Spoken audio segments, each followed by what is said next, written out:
할렐루야. 오늘도 우리 옆에 분에게 한번 인사 나누고 말씀 받을까요? 이제 뭐라고 인사할지 느낌이 벌써 오시죠? 자, 옆에 분에게 한번 인사해 봅시다. 전도하고 계시죠? 자, 손가락을 이제 이렇게 딱 하셔서 딱 2주간 남았습니다. 아니, 저를 보고 하시는 게 아니라 옆에 분을 보고 하시라고요. 다시 한번요. 딱 2주간 남았습니다. 이제 얼마 안 남았죠? 요 날이 지나고 나서 혼자 하려 그러면 이 일은 참 쉽지 않은 일입니다. 하나님께서 그래도 우리에게 은혜를 베풀어 주셔요. 감사한 것은 우리 교회에 많은 전도자들이 있어서 그래도 해마다 평균 5, 60명 이상씩 새 가족이 등록되고 있다는 거죠. 그런데 여러분, 제가 일이 많다 보니까 그런 거 다 일일이 분석하고 통계는 안 내보지만 해보나 마나 뻔해요. 연중에 그 50명, 60명 전도하는 분들의 90% 이상이 제가 장담하건대 지금 태신자 작정한 분들일 겁니다. 여러분, 태신자 이렇게 함께 작정할 때 함께 작정하는 분들이 평상시에 전도 열매도 잘 맺혀지게 돼요. 왜 그럴까요? 순종하기 때문에 그렇습니다. 전도는 절대로 내 힘으로 하는 것이 아니고 하나님께서 은혜를 베풀어 주셔야 되는 거죠. 성경 말씀에 보면요, 원한다고 해서 되는 게 아니다. 다른 박질하듯이 능력이 있고, 여러분 달리기 선수도 아무나 하는 거 아니거든요. 폐활량도 좋아야 되고 근육이 그 달리기에 적합하도록 발달이 되거나 타고나야 되고요.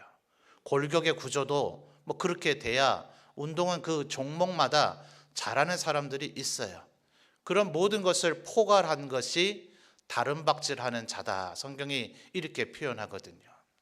원한다고 해서 되는 것도 아니고 다른 박질한다고 해서 되는 게 아니다. 이 구원과 전도의 역사는 오직 하나님의 은혜가 있어야만 되어지는 줄 믿습니다. 그러니 여러분, 이때가 기회란 말이에요. 이왕이면 여러분도 언젠가 주님 앞에 우리 모두 다 서게 될 것인데, 에베소서에 또 데살로니가전서 2장 9절 10절 이 어간에 보면 그런 얘기가 나오잖아요. 내가 주님 앞에 서게 됐을 때 영광의 면류관이 뭐겠느냐? 바로 나 때문에 예수 믿게 된 데살로니가 교인 너희들 아니냐? 바울 사도가 이렇게 얘기한단 말입니다. 우리 점천제일교회 모든 성도들도 예외가 없잖아요. 우리 모두 다 천국에 하나님 앞에 가서 서게 돼야 될 것인데, 그날 영광의 면류관, 자랑의 면류관을 쓰게 되는 여러분들 되시기를 주님의 이름으로 축원합니다. 다시 한번 말씀드리지만 이 착각이 우리 성도들에게 얼마나 깊이 뇌리에 박혀 있는지, 아무리 제가 이 얘기를 귀에 딱지가 않도록 말씀을 해드려도 늘 흔히 우리 성도들 입에서 나오는 말이, 목사님 저는 전도를 못해요, 이런 얘기를 해요. 이상해요.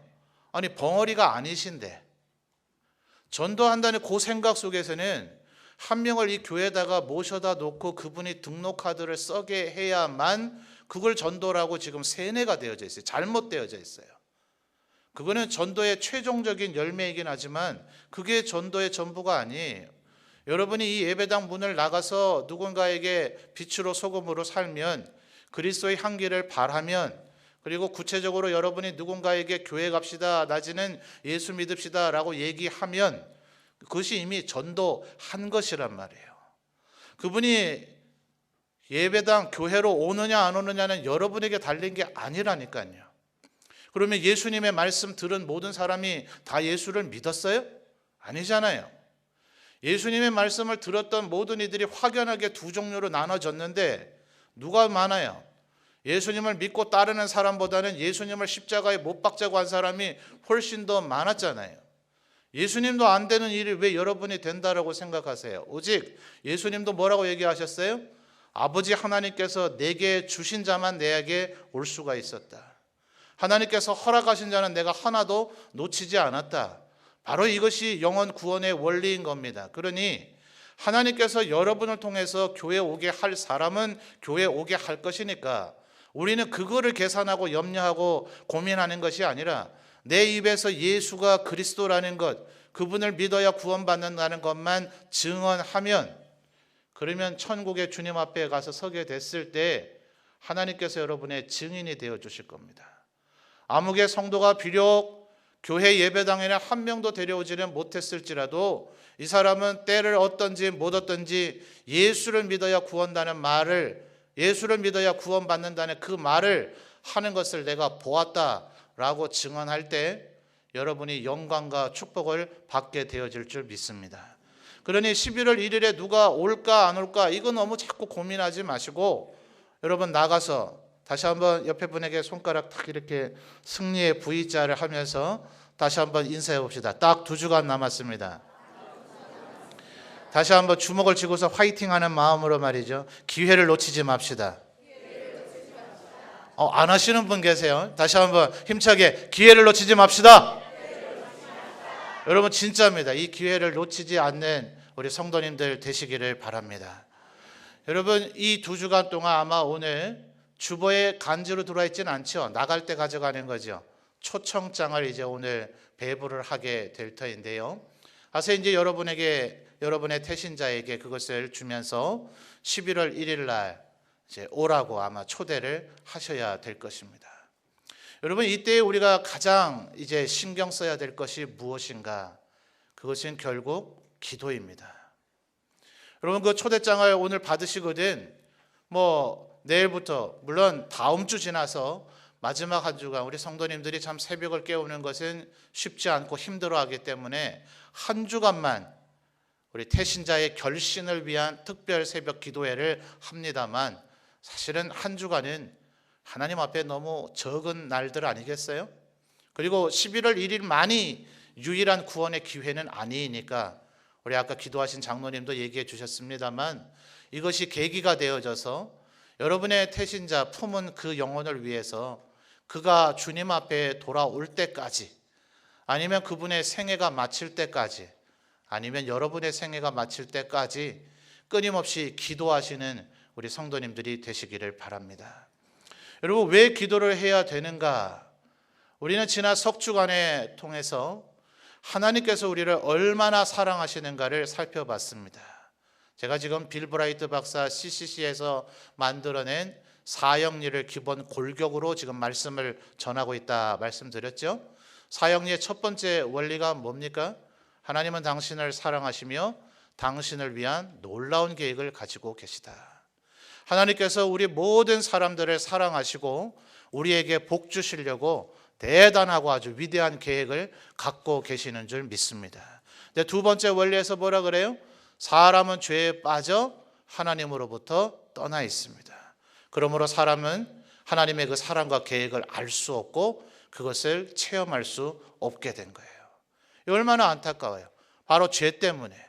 죄만 아니라면 하나님께서 우리에게 베풀어 주기를 원하시는 그 사랑을 누리고 그 계획에 따라 우리가 축복되고 행복한 인생을 살 텐데 인간이 죄에 빠져서 하나님으로부터 떠나서 그것을 누리지 못하게 됐으니 얼마나 안타깝습니까? 사람들이 이것을 해결해 보려고 수많은 시도를 했지요. 돼요, 안 돼요? 돼요, 안 돼요? 사람의 노력으로 자기의 죄 문제를 해결하는 것이 됩니까? 안 됩니까? 안 돼요. 우리의 그 어떤 종교도 그 어떤 철학도 우리의 그 어떤 선행도 그것을 이루어내지 못했어요. 그래서 하나님의 것을 너무나 안타까이 여기셔서 하나님이신 예수 그리스도께서 직접 인간이 되셨죠. 그래서 3원리에서 그것을 뭐라고 얘기합니까? 예수 그리스도만이 사람의 죄를 해결할 수 있는 하나님의 유일한 길입니다. 당신은 그를 통하여 당신을 향한 하나님의 사랑과 계획을 알게 되고 또 그것을 체험하게 된다고 알려주고 있어요. 누구를 통해서만요? 오직 예수 그리스도만을 통해서요. 여러분 이 사실을 세상 사람들이 알까요? 모를까요? 우리가 볼 때 모를 것 같지만 그들이 모르는 건 아닙니다. 진정한 알면 아니겠죠. 안다고 얘기할 때는 그것을 인정하고 시인해야 사실은 알미지만 그들은 피상적으로 지식적으로 더 나아가서 예수 믿는 사람들, 교회에서 기독교인들이 그렇게 얘기를 하더만 이 정도의 상태로 그것을 알고 있는 것이죠. 그래서 오늘 우리가 살펴볼 네 번째 원리에서 무엇이 필요합니까? 그것을 진실로 그렇다고 믿는 영접이 필요한 거죠.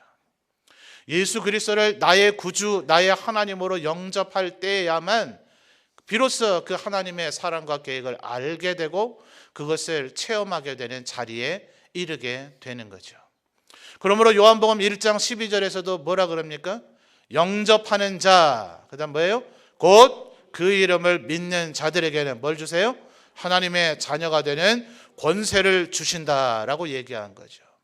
그러니까 그냥 이런 얘기가 이때더라 하는 것이 아니라 이것을 정말 믿는, 내 마음에 받아들이는 이것이 반드시 일어나야 되는 거예요. 근데 문제는 영접하는 자, 곧 그 다음 뭐라고요? 그 이름을 믿는 자라고 얘기했단 말이죠. 그걸 믿어야 영접을 할 텐데, 그죠? 제가 큰 소리 낸 게 아닙니다. 얘가 갑자기 소리를 크게 냈어요. 그거를 믿어야 영접을 하게 될 텐데 말이죠. 이게 내 뜻과 내 의지로 아까 된다고요? 안 된다고요? 안 된단 말이에요. 원한다고 해서 내가 그것을 받아들일 수 있는 것도 아니고 다른 박질하는 그런 기술과 능력과 체력을 내가 구비했다 그래서 그걸 받아들이는 게 아니라 오직 내 마음속에 믿음이 생겨나야 되는데, 그래서 요한계시록 3장 20절에서는 뭐라 그래요? 볼지어다 내가 문 밖에 서서 두드리노니. 바로 이 요한계시록 3장 20절의 말씀을 가지고 중세의 많은 기독교 화가들이 그림을 그려놨어요. 열고 닫는 이런 문들을 여닫이 문이라 그러죠. 이건 물론 힘으로 그냥 그 문에다가 손바닥을 대고 밀 수도 있겠습니다만 보통은 거기에 손잡이가 있죠. 안에서든 밖에서든 손잡이가 있는데 이 중세의 화가들이 그려놓은 이 그림에는 한결같이 밖에서에서는 손잡이가 없어요. 안에서의 손잡이를 가지고 안에 있는 사람, 우리의 마음, 우리의 이 사람 자체가 문을 열고 받아들일 때, 그래서 영접 받아들일 때 비로소 예수님께서 우리 안에 들어오신다는 것을 그 요한계시록 3장 20절을 가지고 중세 화가들이 그림으로 묘사를 하고 있는 거예요. 근데 여러분, 그 영접이라는 것은 결국 믿음과, 지금 아까 요한복음 1장 12절에서 뭐라 그랬다고요? 영접하는 자, 그 다음 뭐예요? 곧, 요 글자를 놓치면 안 돼요. 영접하는 자, 곧 그 이름을 믿는 자들. 그러니까 영접하는 자와 믿는 자라는 말은 곧 같다는 말이에요. 수학에서 equal 그러죠. 는 그것의 의미가 한글의 곧이에요. 그러니 영접과 믿는다는 것은 사실은 다른 의미가 아니라 같은 것을 얘기하고 있는 것이지만 미묘한 차이를 로마서 10장에서는 또 얘기를 합니다.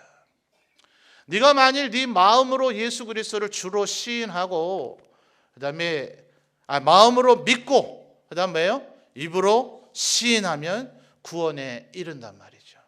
그러니까 이 믿음의 마음에서 일어나고 있는 이 믿음의 역사와 입으로 시인하는, 그래서 신학자들 중에 일부는 이 영접이라고 하는 행위가 결국 입술의 고백, 시인, 그래서 사형리를 비롯한 많은 오늘날의 전도의 도구들이 마지막에 그 사람들로 하여금 영접 기도를 따라하게 하죠. 자기 입으로 내가 이제 예수님 믿겠습니다 라고 이렇게 말하게 있는 이유가 바로 이 로마서 10장에 입으로 시인하는 것. 한번 다시 따라해 볼까요? 마음으로 믿어 의에 이르고 입으로 시인하여 구원에 이르느니라. 아멘. 그런데 이 믿음, 입으로의 시인, 또 혹은 마음 문을 안에서 열어드리는 이 영접, 이런 것들이 전부 다 내 힘으로 돼요, 안 돼요? 안 된단 말이에요. 우리가 사실 선물 많이 사다 드린다고 돼요? 안 됩니다. 11월 1일 날 왔을 때 어떤 선물 지금 전도위원회에서 준비하는지 모르지만 금덩어리 하나씩 준다고 해서 돼요? 안 돼요. 그러나 우리 모두 다가 오시는 그분들을 향해서 당신이 와주셔서 감사합니다 하면서 큰 절을 올린다고 해서 돼요? 안 돼요. 그런 방법으로는 그들의 마음을 얻거나 환심을 살 수가 없어요. 오직, 한번 따라 합시다. 오직 하나님의 은혜만이, 하나님의 은혜만이 그 사람의 마음에서 역사되어질 때, 그에게 믿음이 주어질 때, 그의 마음을 하나님께서 역사하셔서 그의 마음 문을 스스로 열도록 하나님께서 역사하실 때 바로 구원의 역사가 일어나게 되어질 줄 믿습니다. 그래서 오늘 우리가 읽은 에베소서 2장 8절과 9절에서 뭐라고 얘기합니까? 너희가 무엇으로요? 그 은혜를 인하여 믿음으로 말미암아 구원을 받았으니. 무엇으로 구원을 받았다고요? 믿음으로요. 근데 이것이 우리에게서 났어요, 안 났어요? 난 것이 아니라 누구에게서 주어졌어요? 하나님의 선물이라고요. 우리 남편 되시는 분들, 부인 되는 분들에게 시시때때로 선물 정도는 해주고 사십니까? 다들 뭐 형편이 어려워서 가능하면 기념일은 기억이 나더라도 까먹는 게 상책이죠. 차라리 어제가 당신 생일이었나? 왜 오늘 기억나지? 이러고 마는 게 낫지. 해마다 아내 선물해 주려고 그러면 등골이 휘잖아요. 요즘 아이들 옷 사주려고 해도 등골 휘는 메이커다 이런 것이 있는 세상인데 언제 그런 것까지 다 챙겨줘요. 그런데 평생 그러고만은 못 살겠다 싶어서 이제 결혼한 지 20주년이 됐으니까 요번만큼은 선물을 해야 되겠다 싶어서 아내한테 구박과 핍박을 받아가며 비자금을 형성을 했다가 그것으로 선물을 딱 했더니 한다는 말이 아내가 얼마 주면 돼? 이러면 여러분 기분이 좋으세요? 안 좋으세요? 남자분들요. 그러면 아마 저라면 다시는 선물 안 해준다고 할 거예요. 내 정성과 성의를 무시했으니까요. 우리가 선물을 준다면 그 선물 받는 사람은 뭐라고 해야 돼요? 안 받아보셨어요? 안 받아봐서 모르세요? 누군가 여러분에게 선물을 드렸다면 얼마 주면 돼? 이런 말 하면 안 되죠. 뭐라고 말해야 됩니까? 이 견해들이 약간 다르고 모르시는 분도 실제 계시나 봐요. 제가 알려드릴게요. 한번 따라해 보세요. 고맙습니다. 감사합니다. 너무 좋아요. 이러면 또 받게 되어질 줄 믿습니다. 여러분, 하나님이 지금 믿음이 뭐라 그랬어요? 하나님의 선물이라고요.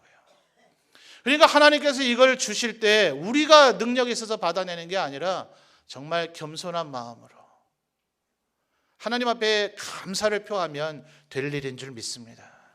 그러니까 하나님 앞에 감사합니다. 고맙습니다. 한번 생각을 해봐야 되는 거죠. 이 구원이 어떻게 주어졌는가? 선물을 받으면 내 남편이 이 선물 마련하려고 얼마나 애를 썼는가? 그거하고 비교가 되겠어요? 하나님께서 나를 이 구원해 주시기 위해서, 이 믿음을 주시기 위해서 주님은 무슨 일까지 하셨는가? 십자가에서 날 대신 죽으시고 이 구원을 나에게 선물로 주신 것이니, 나에게는 거저 주어진 선물이지만 하나님은 이것을 어디서 훔쳐오신 게 아닙니다. 거저 얻어내신 게 아닙니다. 원래부터 하나님에게 있었다라고 하기보다는 주님께서 십자가의 보혈로 우리의 죄값을 지불하시고 그 구원을 우리에게 선물로 주신 것입니다. 그러니 이것을 뭐라 표현할 수밖에 없어요?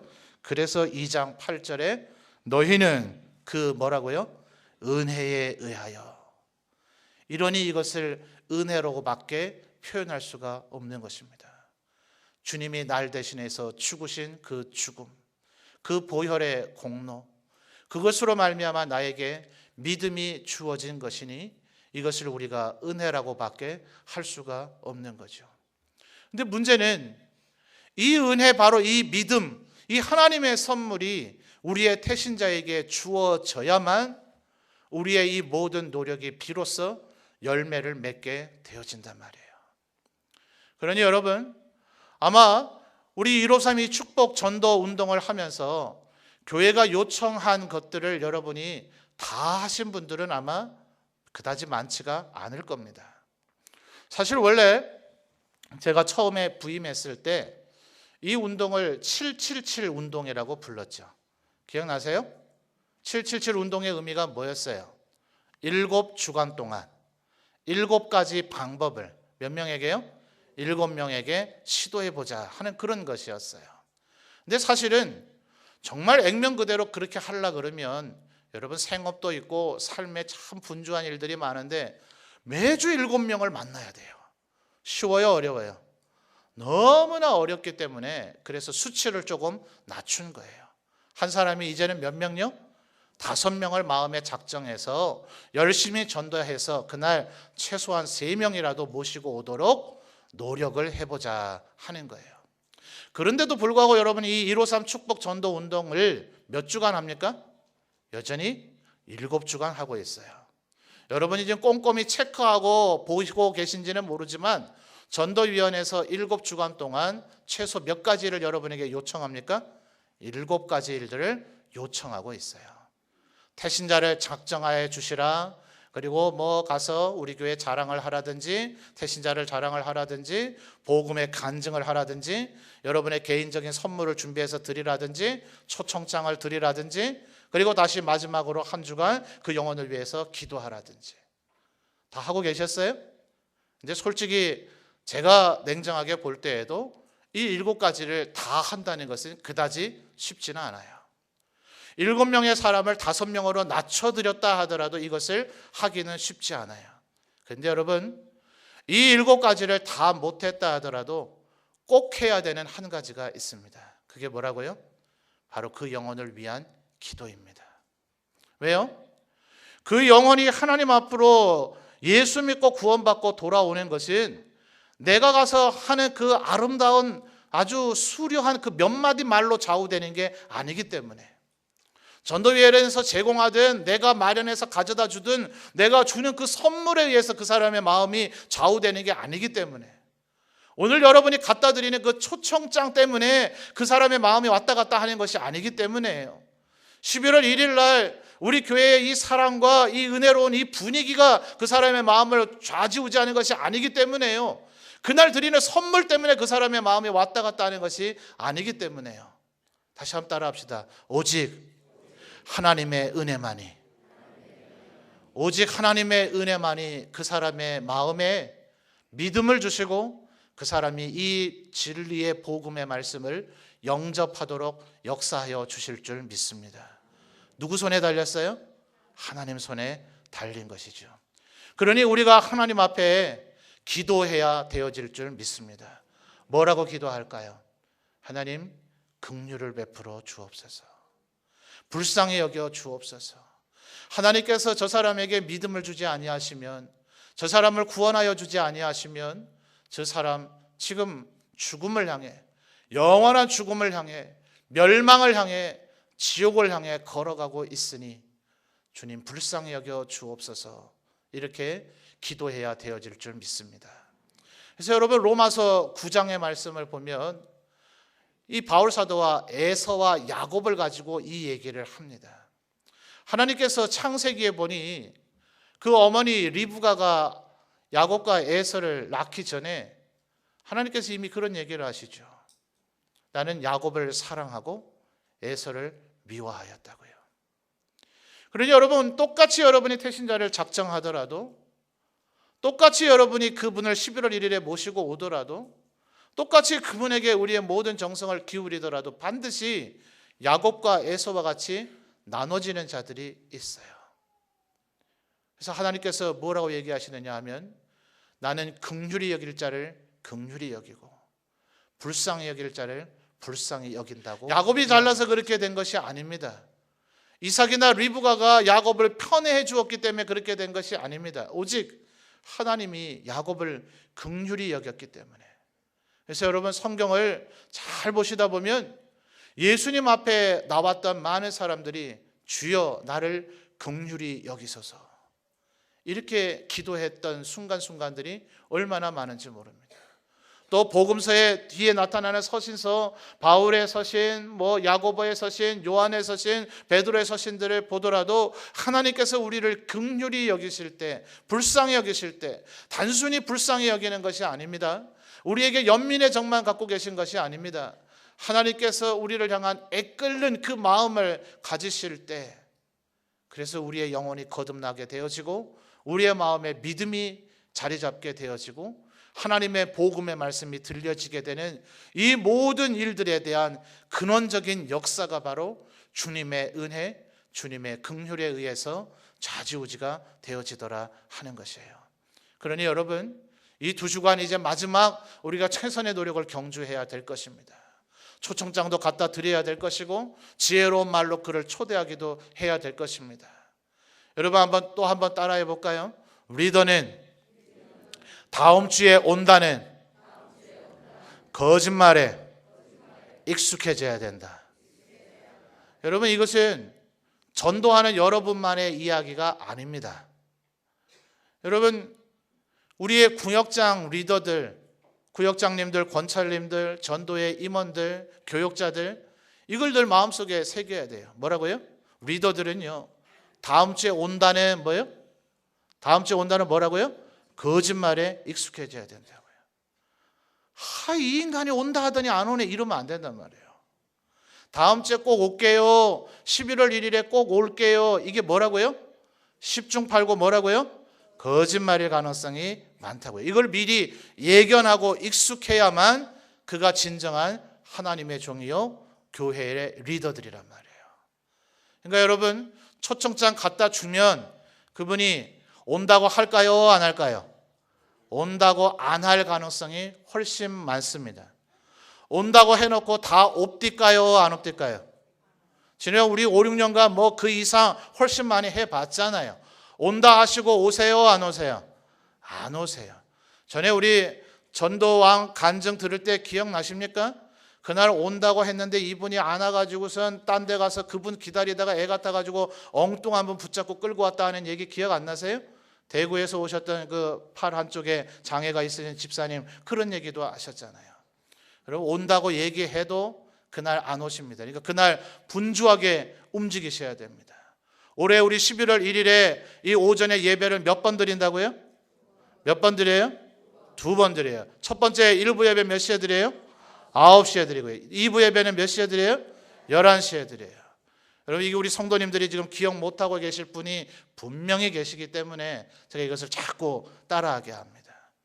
여러분 왜 9시 예배를 준비했느냐? 가장 중요한 이유는요. 그들이 흔히 하는 핑계가 그날 갑작스런 일이 생겼다고 하기 때문에 그래요. 하루 전까지는 온다고 얘기합니다. 내가 꼭 간다고 얘기해요. 그러고 나서 그날 아침에 이제 모시려고 딱 가면 내가 정말 급한 볼일이 생겼다고 내가 이걸 왜 잊고 있었을까 이렇게 얘기를 하신다고요. 그런데 그 대부분의 그 볼일은요 10시쯤 출발해서 가셔도 아무 문제가 없습니다. 그래서 9시 예배를 하는 거예요. 9시 예배 드리고 나면 몇 시면 마쳐요? 10시면 마치기 때문에 11시 예배 오면 12시가 되어지면 장거리 이동하기가 좀 애매한 시간도 되고 어쩌면 그네들이 보통 겪게 될 그 볼일들은 11시, 12시 어간에 해야 될 일들이 대부분이기 때문에 10시에 출발해서 가셔도 아무런 문제가 없단 말이에요.